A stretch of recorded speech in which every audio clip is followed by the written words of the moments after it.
atuando. Uma vez que, na letra D, né, a gente vê que os furos representam o quê? Balas, né? E não a necessidade de reparos desses pontos turísticos. Letra E.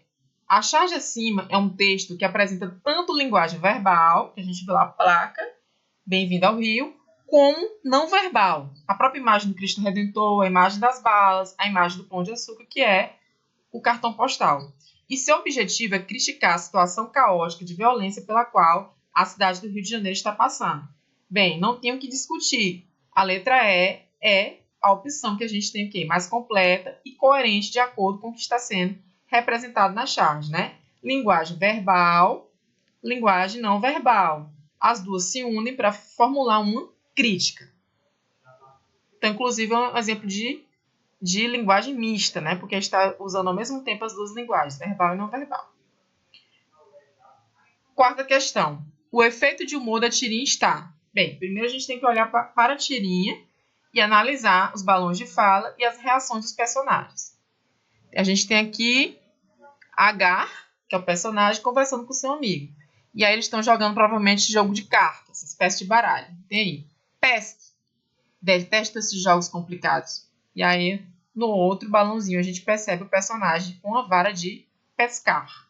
E aí a gente vai tentar analisar e descobrir qual é o humor que se evidencia nessa tirinha. O efeito de humor da tirinha está A. Na ordem que H deu ao amigo dele, pescar. B. Na expressão de espanto do amigo. C. Na obediência à ordem de H. D. No alívio que o amigo sentiu ao sair. Ou é no jogo de cartas? Bem, a gente sabe que ele usou a palavra pesque, não no sentido para ele literalmente pescar, mas como uma estratégia de jogo. Só que ele interpretou erroneamente que ele teria que pescar mesmo. Então, o que faz a tirinha ser considerada engraçada, humorística, é o fato de o personagem obedecer a uma ordem que, na verdade, não era para ele pescar literalmente, né, com a vara de pescar, mas sim pescar no sentido de uma estratégia de jogo. Então, o humor está o quê? Na obediência à ordem de H, letra C. Então, vamos marcar aqui a letra C. Então, veja que é uma interpretação que você faz dos balões de fala e também a interpretação das expressões dos personagens. Então, aqui também mais um exemplo de gênero textual, tirinha, que representa a linguagem mista, porque eu tenho a linguagem verbal, né, aqui também, e eu tenho a linguagem não verbal, que é a representação dos personagens, do cenário e do cenário em volta. Quinta questão. De acordo com o estudado em sala de aula sobre as tirinhas, analise as afirmativas e assinale a alternativa verdadeira. Letra A. Possui apenas linguagem verbal? Bem, a gente acabou de analisar um exemplo e a gente viu que há a presença tanto da linguagem verbal quanto da linguagem não verbal. Então, a letra A está descartada. B. Possui apenas linguagem não verbal.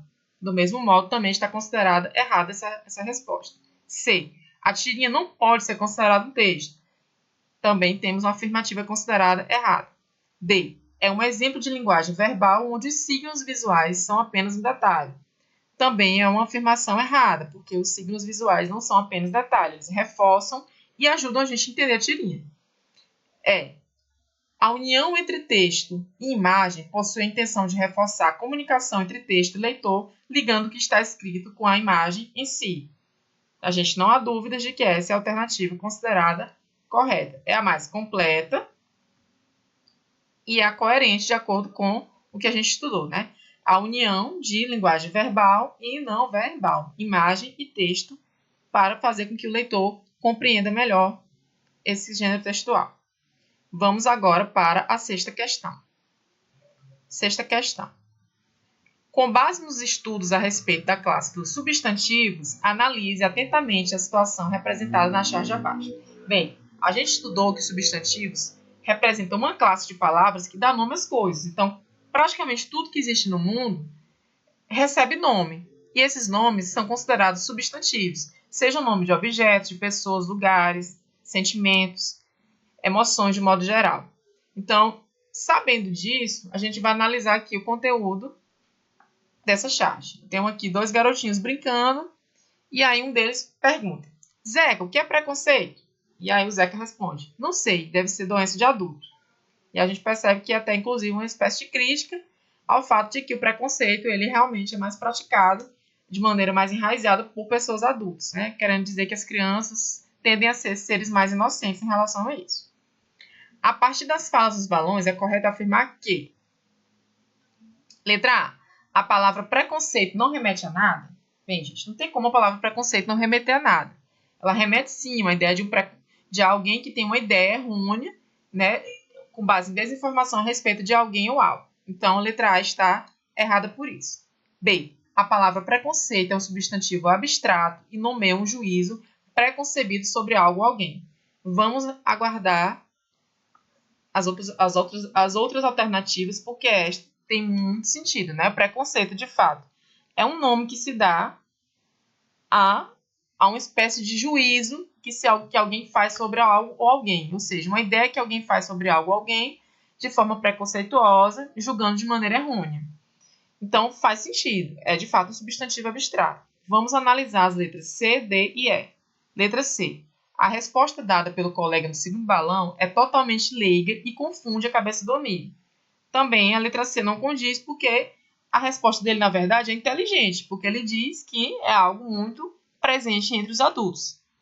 Letra D. A crítica desta tirinha é construída principalmente pelo que é dito no primeiro balão. Na verdade, não é. A crítica é construída pelo que é falado no segundo balão, quando o Zeca responde que não sabe porque o preconceito deve ser doença de adulto. Então, a crítica às pessoas adultas que praticam muito mais preconceito do que as crianças. Letra E. A palavra preconceito é um substantivo concreto e nomeia uma sensação humana. A gente já viu que preconceito é um substantivo abstrato. Então, por eliminação, só pode ser a letra B. Vamos reforçar a marcação da letra B.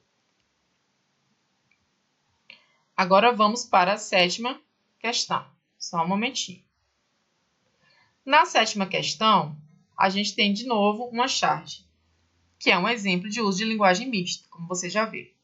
Analise a charge abaixo e marque a única alternativa falsa. Muito cuidado, porque às vezes a gente tende a ir condicionado a marcar a alternativa correta e podemos perder a questão. Então, a gente tem aqui uma situação de consultório médico em que o paciente está conversando com o médico. Doutor, eu estou com falta de ar. E aí o médico responde, só? Pois esse hospital está com falta de leito, falta de médico, falta de medicamento, falta de verba. Então, a gente percebe que é uma charge que tem a intenção de fazer uma crítica, né, à situação da saúde pública no Brasil. Letra A. A charge acima critica o descaso com a saúde pública do Brasil. É esse o objetivo da charge, mas nós estamos procurando uma alternativa que esteja falsa. Então, a letra A não pode ser marcada porque ela é verdadeira. B. A palavra medicamento é um substantivo abstrato. Vamos lá. Medicamento é o mesmo que remédio, né? Então, é um remédio que você compra, que você adquire para você, de alguma forma, minimizar um sintoma ou tratar alguma doença. Então, não é um substantivo abstrato. Muito pelo contrário, ele é concreto, porque você consegue tocar nesse medicamento, né? Ele tem uma existência que você consegue palpar de alguma forma. Então, a palavra medicamento não é um substantivo abstrato, e sim concreto. Então, a gente já consegue perceber que a letra B é que é a alternativa falsa, mas ainda assim é importante a gente ler as outras alternativas. C. A palavra hospital é um substantivo concreto. De fato, é um substantivo concreto. D. A palavra ar é um substantivo concreto.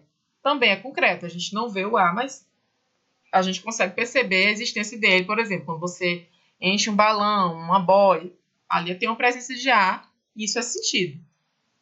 Letra E. A palavra médico é um substantivo concreto. Também é um substantivo concreto. Porque o médico é palpável. Então, de acordo com a análise, a letra B, a alternativa considerada falsa, né? Já que medicamento é um substantivo concreto e não abstrato. Oitava questão. Leia atentamente a tirinha abaixo. Eu tenho aqui os personagens que são dois pássaros e eu tenho aqui Lola e Juju. Cuidado, ilha. Elas estão indo para sair. Cuidado, Ilha das Flores. Então, você olhando aqui, deve ser bacana. Cuidado, Ilha das Flores Gigantes. Ela se olhando, deve ser legal. Quando chegam na placa principal, cuidado, Ilha das Flores Gigantes Carnívoras. E aí, meio que quase tarde demais, porque somente na última placa a gente percebe que a informação está completa. Vamos para o enunciado. No contexto da tirinha analisada, são exemplos de adjetivos. Letra A, ilha e flores. Ilha é um nome que se dá, não é, a um conjunto, no caso, né, a um território, a um território cercado de água por todos os lados. Então, no caso, é um nome, né? Então, não pode ser considerado adjetivo. Flores também é um nome que se dá a algo, né? No caso aí, é a um vegetal, né? Uma representação vegetal que é chamada de flor, né? No caso, flores, no plural. Cuidado também é um nome. Gigante é um adjetivo, porque eu estou caracterizando algo ou alguém como gigante. Só que aí, no caso, como eu tenho cuidado, que é substantivo, e eu quero uma alternativa que as duas palavras são exemplos de adjetivos, então eu vou excluir a letra B também. C, gigantes e carnívoros. Bem, gigantes e carnívoros são palavras que têm a função de caracterizar, qualificar, ou seja, atribuir qualidades a algo ou alguém. No caso aí, atribuir qualidades às flores. Então, a gente já reserva a letra C como provável resposta correta. Letra D, ilha e carnívoros. Carnívoros é adjetivo, no entanto, ilha, nós já vimos que ilha trata-se de substantivo.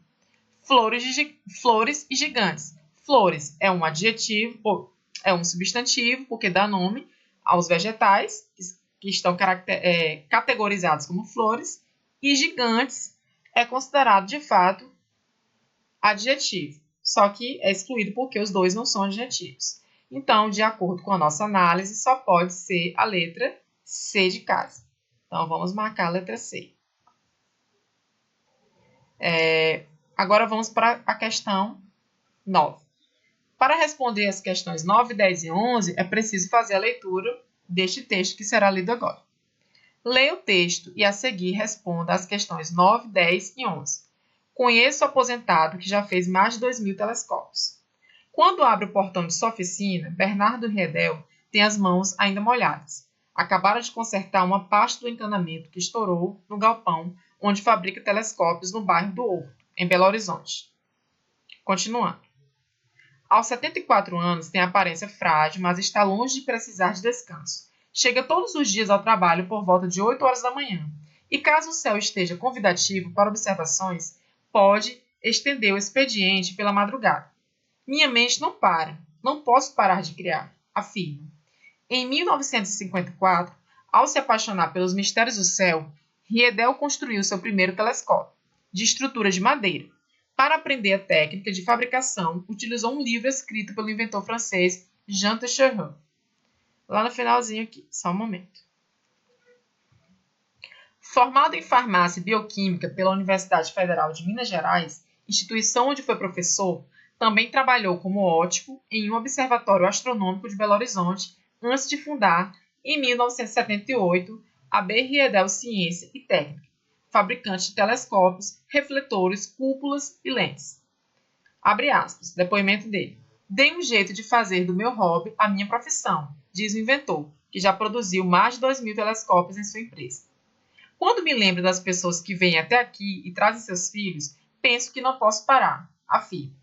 Além do arsenal de ferramentas básicas para uma oficina, Riedel garimpou equipamentos em ferros velhos, como motores de sorveteiras e polias de máquinas de costura, modificando-os para a fabricação de instrumentos óticos.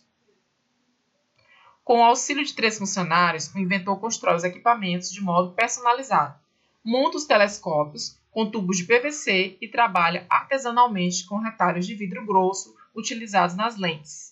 Texto extraído da revista Galileu, que é muito interessante para encontrar conteúdos relativos à ciência. Então, a gente percebe aí que é um texto que ele é informativo também, né? Inclusive, eu estou antecipando o objetivo da questão. Então, vocês percebem aí que esse texto ele não está trazendo uma história inventada, uma história criada. É contada sobre esse senhor chamado de Riedel, que de fato ele existe, né? Ele tem essa profissão e ele faz a profissão dele, ele tem essa profissão de uma maneira muito amorosa, porque é um